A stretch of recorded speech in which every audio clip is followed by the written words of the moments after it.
Hello, everyone in Zoom. And for those who are joining us on YouTube live stream, I am Henry Crawford, and welcome to the July 2021 edition of Poets versus the Pandemic.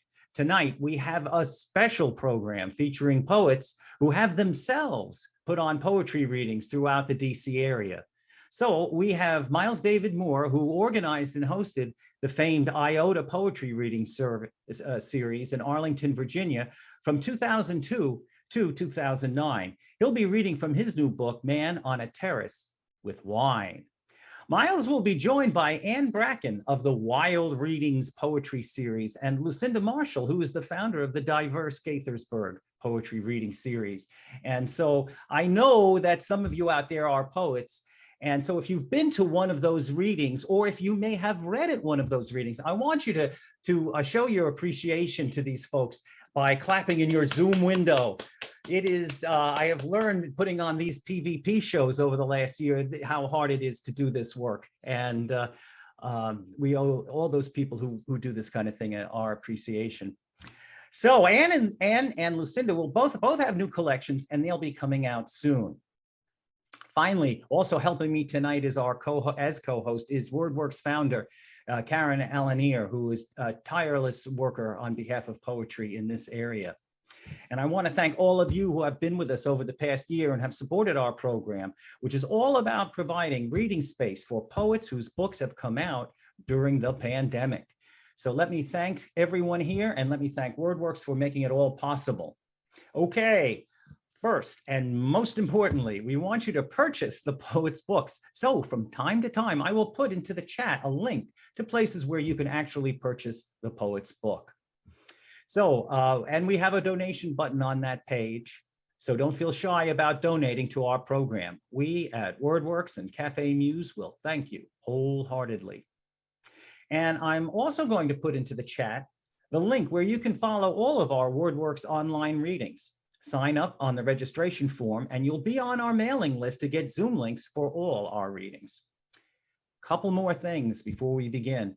Please join us on Monday, August 2nd, 2021, when Cafe Muse Online will present the WordWorks and DC Alt Poetry in Translation with Barbara Goldberg, Curtis Bauer, and Nancy Naomi Carlson.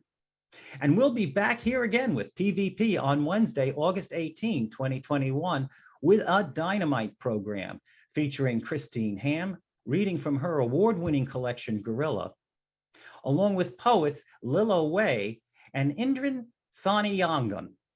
And that will be August 18, 2021. So let me introduce Miles David Moore. His latest book is Man on a Terrace with Wine, and this was published in 2020 by Kelsey Books.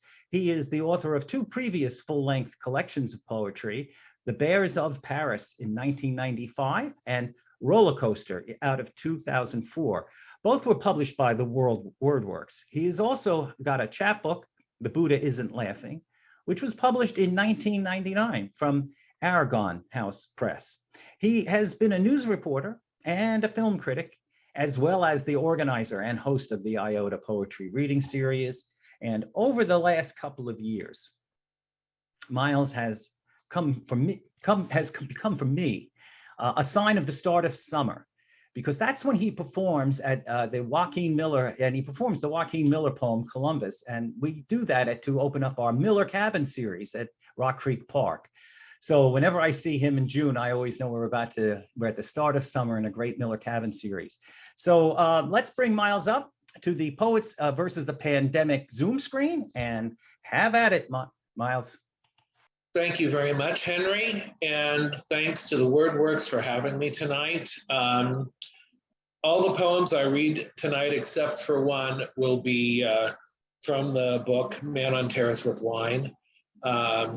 One will be a brand new poem. I'm going to start with the first poem in the book, and this one should be meaningful to anybody who ever had anything to do with the WordWorks, because it's dedicated to Hillary Tom. This is a memory of good times that I had with Hillary at the Old St. Mary's Poetry Festival. This is called The Blessing of Peacocks. It was dusk at St. Mary's. The last of the light whispered down lawns that sloped to the inlet. You were parking your van with the Chinese horses rampant where you painted them on the hood when, square on the grass in front of us, a peacock fanned in full its courtship feathers of lime, teal, coral, lapis lazuli. I joked I didn't realize your van resembled a peahen so lusciously. But this is what I've always wished for you. The unexpected blessings of jeweled nature, pure scenes of grace that take the form of flowers bowing before you, or the dance of birds in tribute to one who makes things beautiful.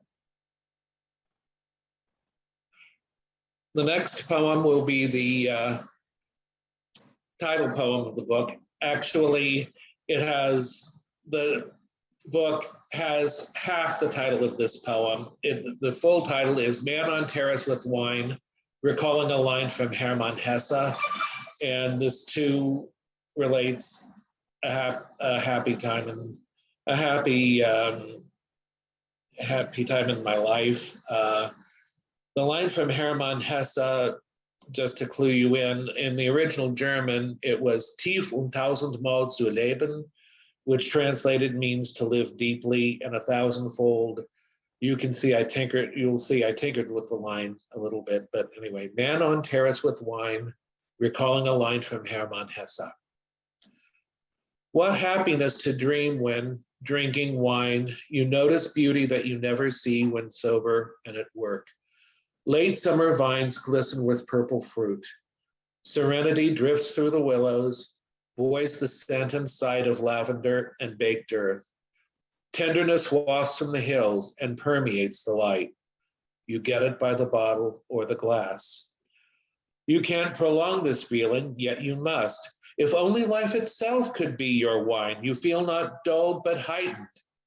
Even dust, waltzing in sunlit motes, seems rich and fine, and you feel you are better than yourself. The mountains are your friends, the grass your home.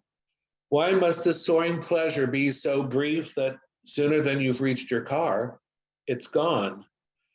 Birds hop on empty tables, pecking crumbs and tipping beaks into abandoned dregs.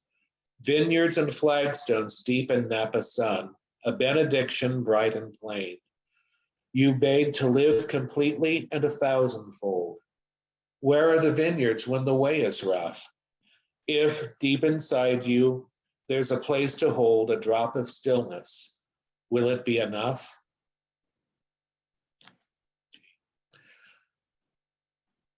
The next two poems are based on childhood memories.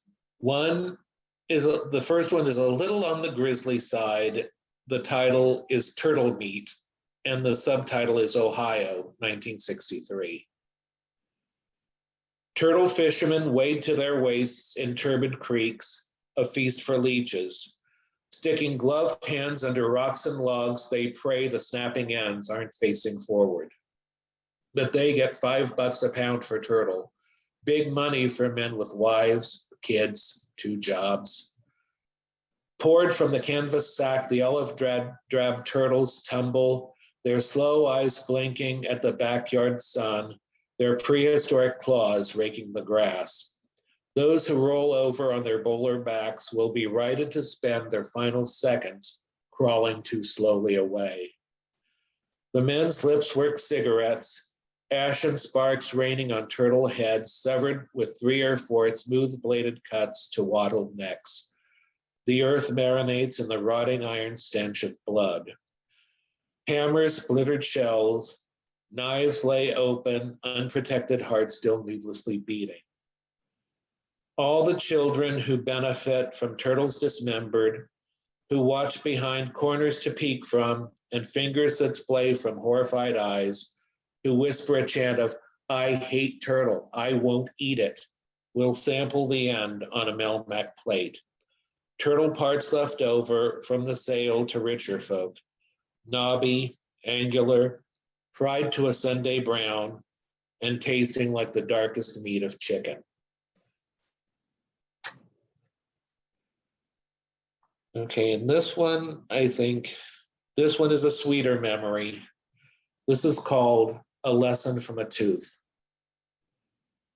You learn the wages of gluttony for candy and cookies when you are 6, but also the meaning of love. The one who stays beside you into the night, placing slivers of ice on a baby tooth, those shards the only thing between you and screaming agony. The tooth will be pulled in the morning, but this is still night. The shadows on the wall are blobs of pain contorting with the spasms in your jaw, and all that spares you are the icy spoon, the gentle hand and face.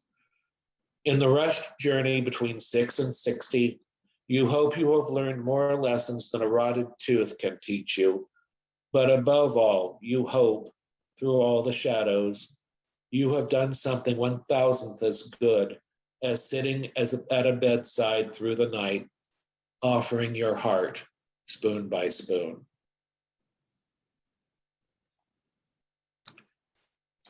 Okay, I have a bad habit of going to sleep, sorry, going to sleep with the radio on, always tuned to WETA. And this is a poem about that experience. It's called Poem of Ecstasy. It is just before the light seeps in and the radio has been on all night. The host announces the next selection, Scriabin's Poem of Ecstasy, which you have never heard before and the station has never played before. The music is formless layers of smoke billowing from far underground. You see the gunmetal gray miasma and smell the world on fire. You like to leave the radio on all night. You like to have those great purveyors of tapestries, Bach, Mozart, Beethoven, Brahms, unfurl their wares in front of you, weaving them into your dreams. Tonight, however, it did not work. The music was only the chittering of zoetrope fiends on your bedroom wall. You hugged yourself in the dark, knowing the shadows would be real by morning. You thought, please don't let the light come. Oh God, please no light, and then light. Scriabin's conflagration ends on a triumphant chord that does not seem to fit the music. The sky blue pink of a sunny dawn butters the room. The radio, serene as Wilhelm Kemp's piano, plays Sheep May Safely Graze. Okay, the next poem just came from playing with one of my favorite words. People who know me well know that I have two favorite words. One is larkspur and the other is aardvark. I haven't written my aardvark poem yet, but I did write a larkspur poem, and it's a nice summary poem, which is why I read it today. It's called A War of Two Words. Delphinium seems to have won its war with larkspur. Who could doubt its victory? A word that's such an elephantine bore, born of botanical authority, will always win against a graceful sound that lilts but lacks the proper stately weight. The blooms are rooted in the solid ground, flowers of destiny and not of fate.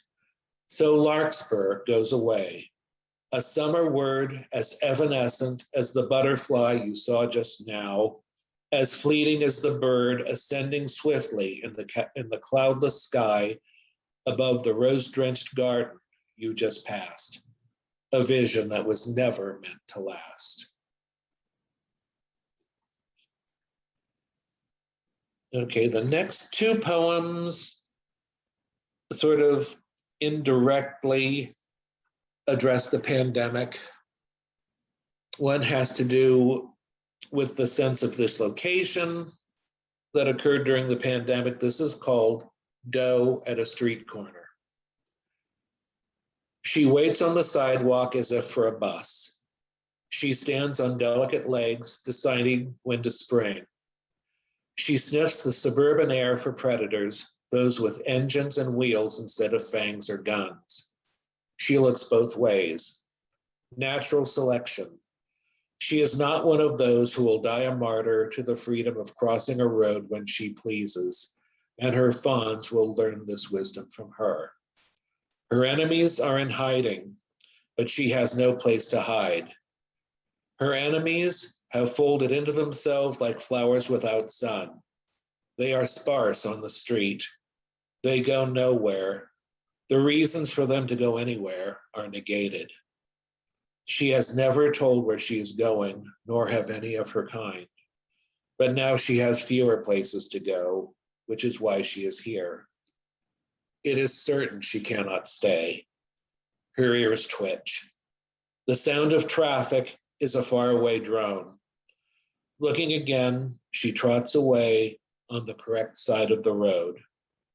From a power line comes the call of a mourning dove. Okay, now this poem is also, this is the brand new poem, and this one, I guess, relates to not the pandemic so much as its aftermath, like relating to a sudden epiphany when you see something that you thought you've seen every day for years. This is called the redbud tree. It had its mauve spring. Now it is summer and camouflage time. Olive drab seed pods fringe its branches. Olive drab seed pods fringe its branches. Proportionate to the squat brown building it guards, it keeps its head down, a functionary. You pass it every day trying to walk your crumbling body into some semblance of working. You've had your spring, even your summer, and now you repeat all the things you don't see, outward, inward.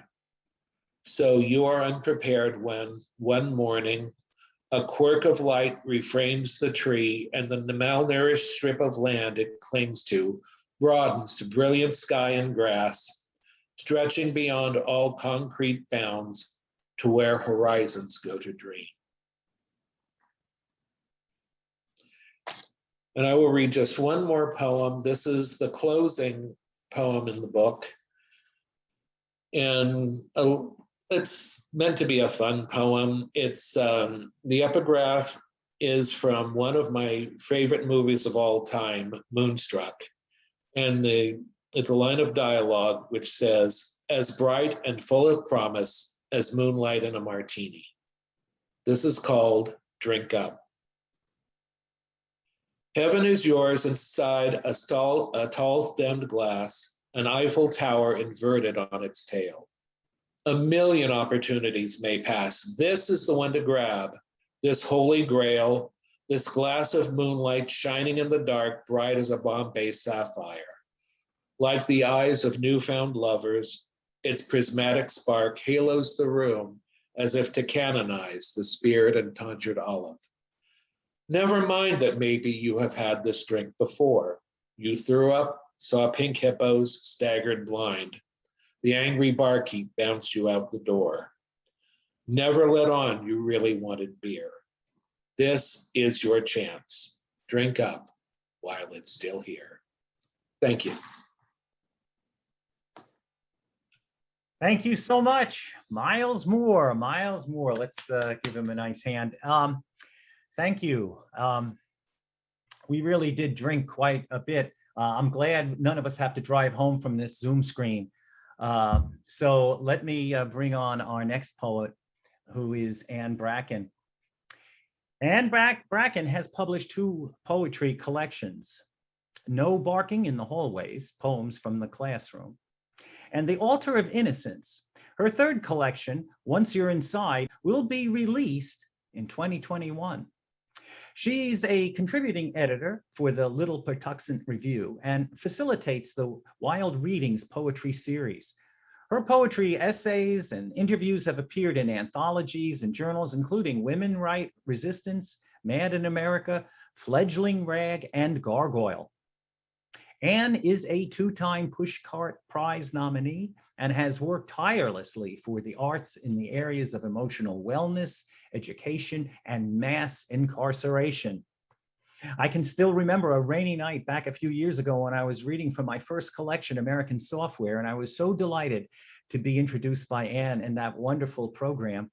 And now I have the great pleasure of introducing her to the Poets versus the Pandemic audience. Here is Anne Bracken. Have at it. Thank you so much, Henry. I remember that night as well, and how much I enjoyed your reading. So it's wonderful to be here, and thank you for inviting me. And the title of the book is Once You're Inside, Poems Exploring Incarceration. I'm going to read from all three collections.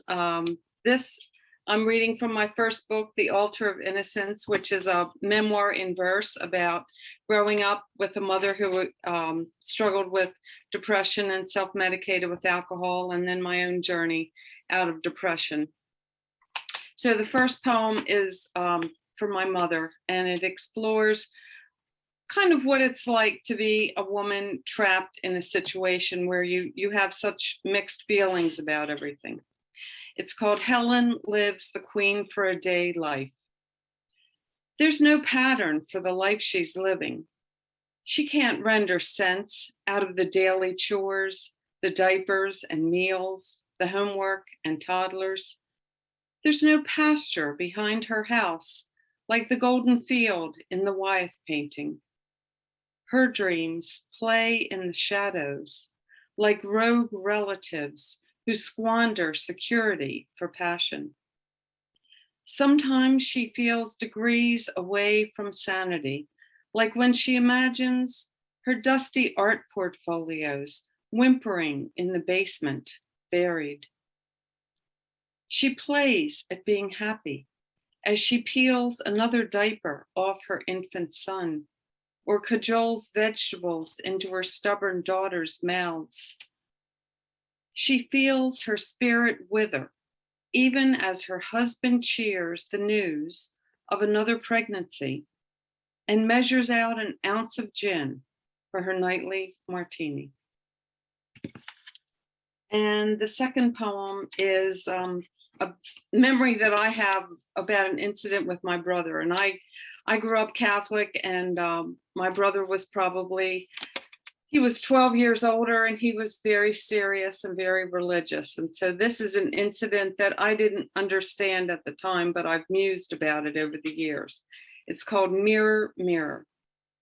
Mirror, mirror everywhere. She steps through the looking glass with a compact tucked into the patch pockets of her girlish dreams. In a world of snow white queens and Cinderella gowns, mirrors lined all the walls. Words conjured magical friends, taunting, just look at yourself. Stop looking at yourself. What are you looking at now? Who are you looking for? Barely 6, she was reading fairy tales and memorizing commandments, while teachers warned of sin and sacrifice. One morning, she sat brushing her hair 100 strokes, the ticket to Breck perfect looks. Peering into the mirror, she spied her much older and wiser brother approaching her with a smile. Bending down, resting his chin on her shoulder, catching her gaze, he said, "Vain, vain, vain. You're such a vain little girl." She knew a curse when she heard one. Fingering the silver compact tucked into her pocket, the magical gift shapeshifted into a cruel burden. And the next poem is about a woman who's often forgotten or not even thought about. And so I had to bring her to life. Her name is Mrs. S.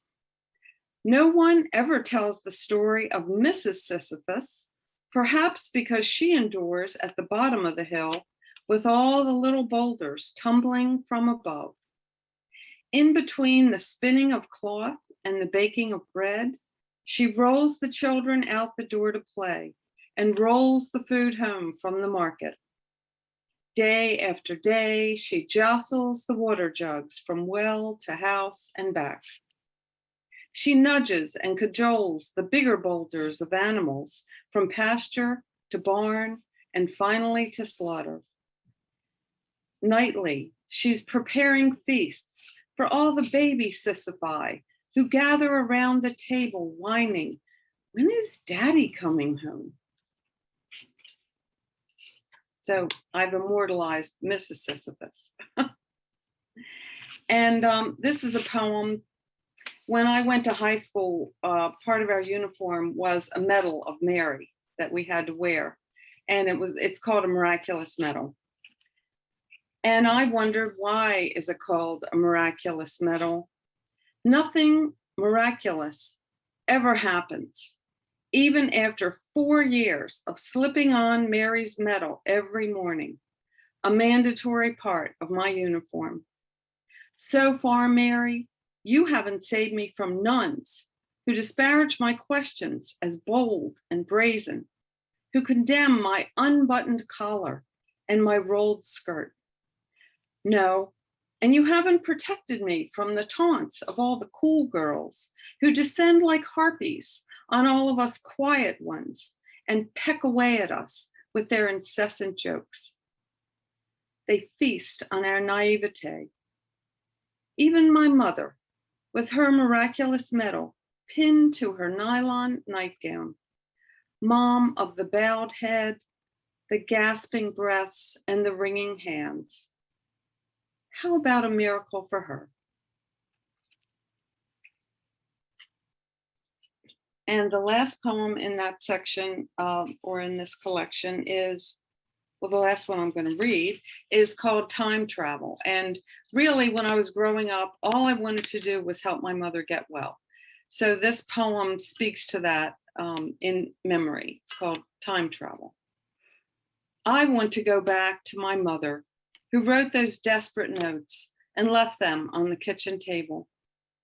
Back to the woman who tried to quench her sacred thirst with ordinary Gallo wine.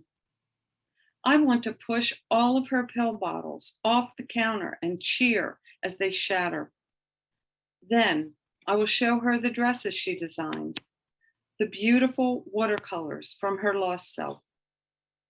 Maybe I could even lead her up to the roof, where we would sit together, touching the green of trees, and Mom could see that anything is possible.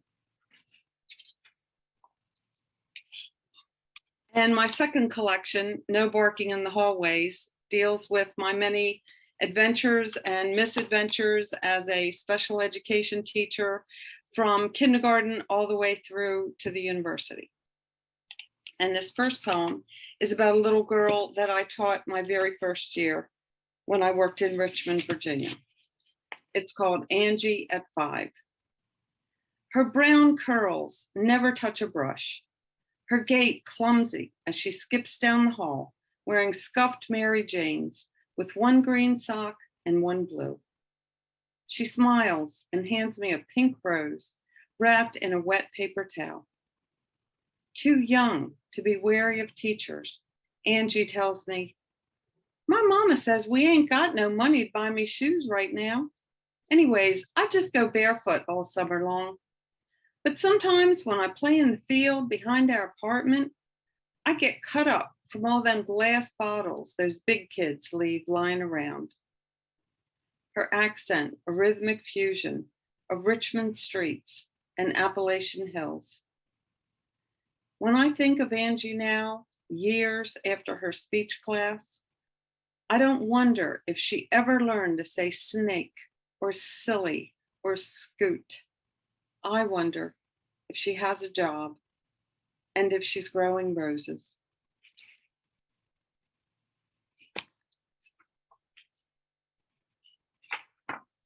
And this next poem is based on an experience from teaching in the high school at Shepherd Pratt Psychiatric Hospital, probably the most difficult teaching job I ever had and one of the most memorable. It's called Green Tea and Ginger Snaps. Frayed sweatshirts litter the worn carpet of the classroom floor. Boys read of mice and men, stopping after every few paragraphs, mocking the characters Candy and Crooks, whistling low when Curly's wife flirts with Slim. I sip on raspberry green tea and take deep breaths. Try to calm myself. Too early in the morning to open the dust-covered windows. Out of anemic excuses that morning, I surrender to their daily chant of, "We want green tea, give us green tea." So I give in, not knowing where we're headed. Circle your desks, I say. We're having a tea party. One condition hangs in the air like a waning moon in the dawn sky. You still have to read. These same boys who cuss at each other and scrawl obscenities on the board whenever I turn my back, now pass cookies and pour tea like they're guests in my dining room. They relax into the story as they read. When I serve them green tea and ginger snaps, it's as if we see each other for the first time. And it took me a very long time to understand why that was such a powerful experience. And I realized that, I was treating them as an equal. I was no longer the teacher. I was welcoming them to the table, and we were all equal in that moment. And I think that's what kind of broke the rebellion in the room and created a different environment.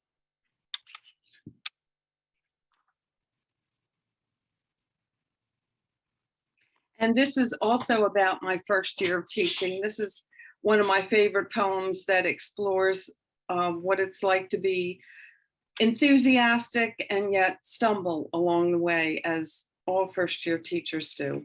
And my first year, as I said, was in Richmond, Virginia, the Northern Way.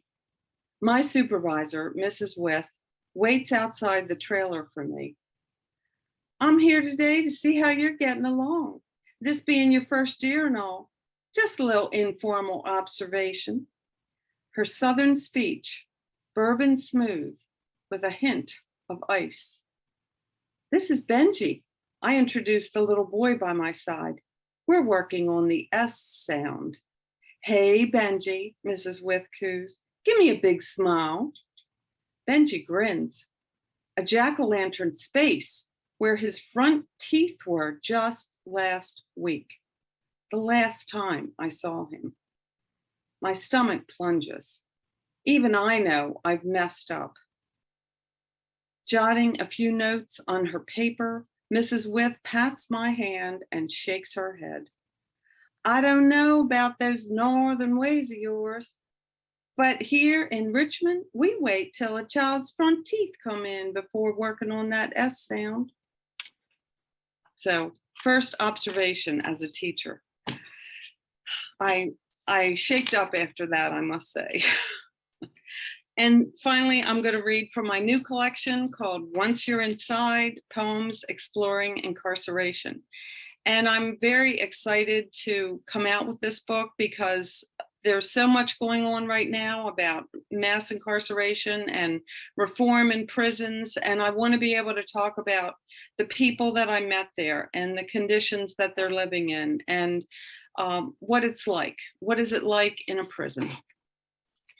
I met some memorable people.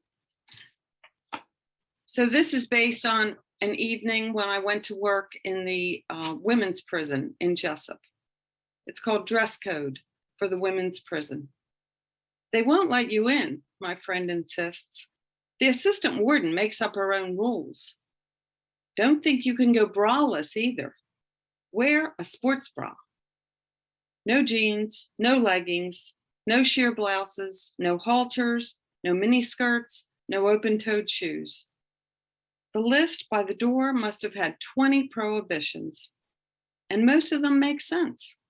But my friend adds one more: no underwire bras. "That's the only kind I wear," I tell her. "It's stupid to buy a new bra to volunteer in a prison. I wear underwires in the men's prison and the bells never go off. I imagine the scenario. I arrive as a new volunteer in a place where a pen can be a weapon. Someone deduces that I'm wearing an underwire bra. Then what? How does an imprisoned woman corner me so that the guards don't see? I imagine another scenario. Would she slit open the fabric and remove the underwires? Does she take both of them? Finally, the last scenario, maybe we slip into an unmonitored toilet stall and switch bras, and she wears the hidden weapons back into the tears. I never had that problem in the men's prison. It was never even thought of, but my friend was right. I couldn't get into the women's prison. And what does it look like in a prison? When I would go to work there, I always had a notepad because we couldn't record anything, and all I could bring was paper and pencil, sometimes some handouts for the men. So I would write down everything I saw because it was such an overwhelming experience. This poem is called Maintenance. In a place where water can be a curse, puddles in the corner reek of chemicals and etch the tiles brown with stains. Plastic buckets in the hallways brim with water. Bugs float atop rafts of sodden drywall. Trays rigged to the ceiling with steel straps catch the steady trickle of water. For over 2 months, a leaking pipe has created a lake in the hallway. Cotton mop heads contain the fetid water. When I point out the danger of mold or slipping or bugs, one of the counselors tells me, those of us who work here have learned to walk around it. And I think that that line applied to many things in the prison, walking around it in a variety of ways.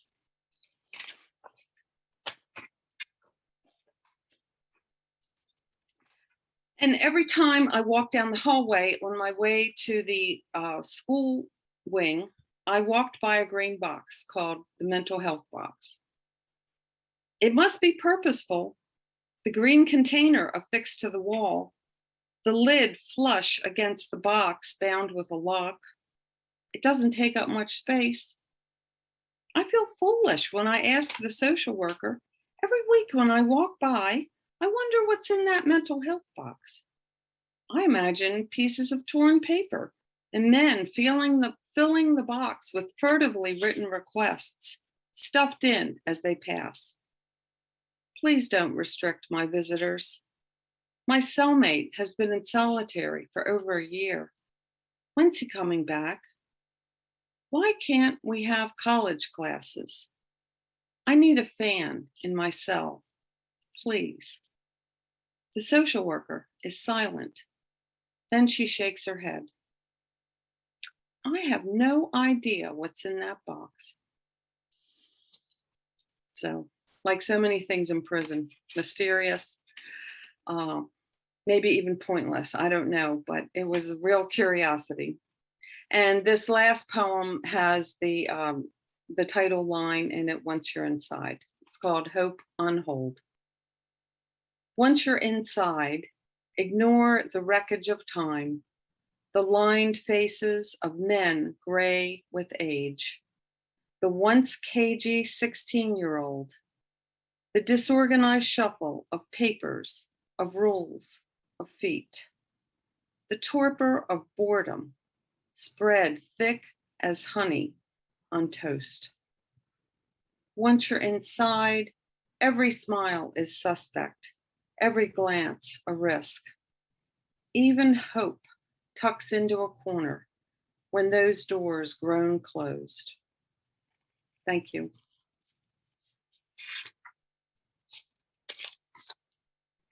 Thank you. and Bracken. Wonderful reading. Reflects a life of giving. Thank you.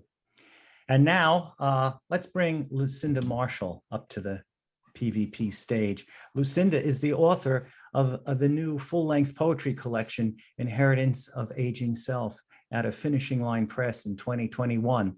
She is an award-winning artist and writer whose poetry has appeared in Broadkill Review, Foliate Oak, The Rising Phoenix Review, and Poetica, among others, as well as in the anthologies, Poems in the Aftermath, You Can Hear the Ocean, Is It Hot in Here, or Is It Just Me?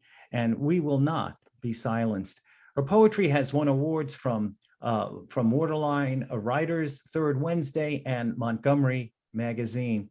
Lucinda is a dynamic force in Montgomery County, whether it is the diverse Gaithersburg that she says will be coming back in the fall, we hear, to the Germantown Library when it reopens, for her poetry workshops, and she is one heck of a quilter as well.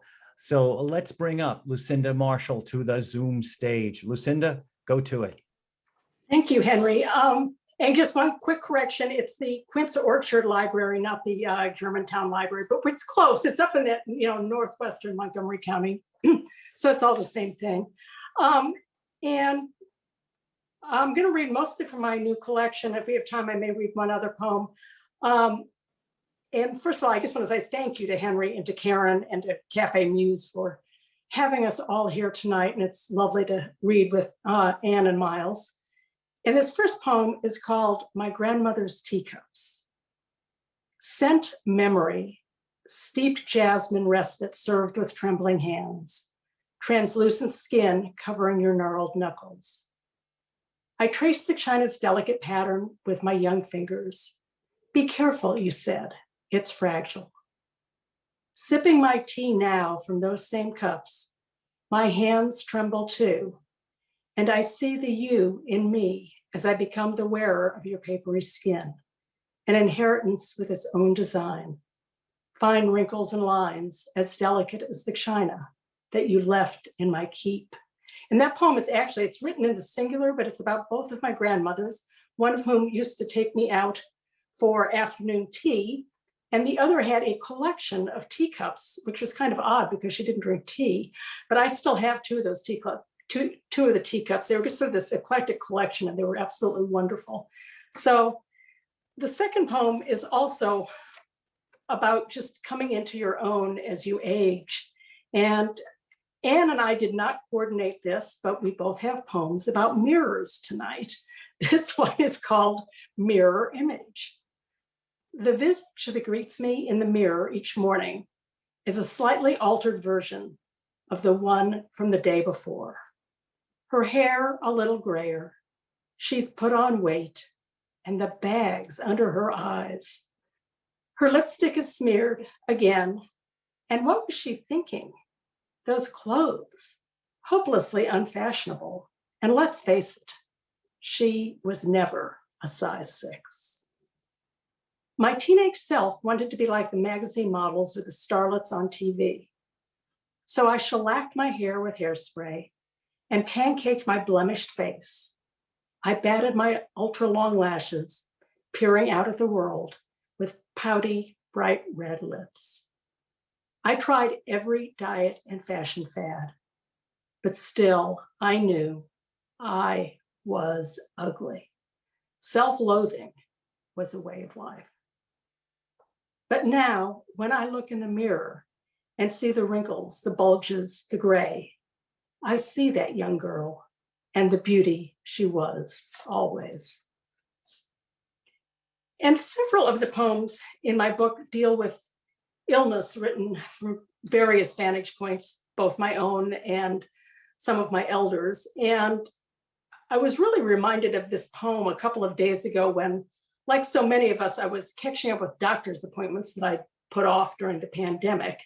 And I realized as I was watching this doctor talk to me as he stared at a computer screen that this poem was really even more true now than it was a couple of years ago when I wrote it. And it was actually written in a doctor's waiting room, which is, it's kind of my revenge. If a doctor keeps me waiting too long, I start writing poems about it. So this one is called Taking Her Vitals. At the doctor's office, she is known only by the notations on a chart: height, weight, blood pressure, oxygen levels, temperature, medications, her next of kin. Her name is only a formality, stripped of context, of profession, friends, hobbies. Nobody cares about what she wears, let alone her politics or religion. And there is no space on the chart to note her dreams or fears.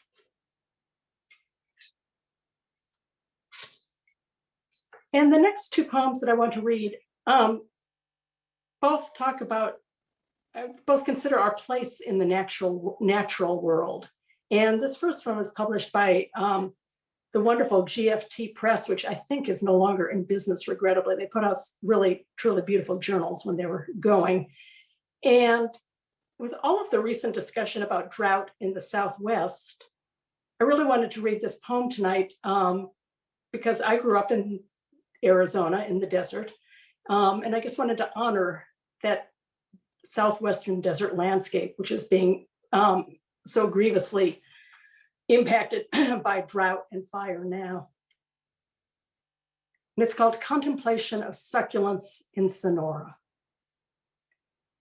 Desert allows only agreed upon lies in the glare of its midday sun, where silhouettes must satisfy as evidence of being.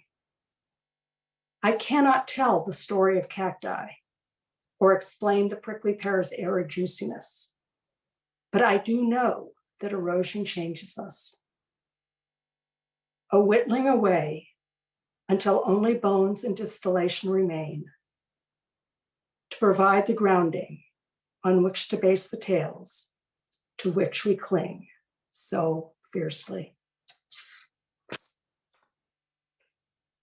And this is the last poem that I'm going to read from my collection, and it's called Ebb Tide, and it was originally published in this wonderful anthology, You Can Hear the Ocean from Brighton Press.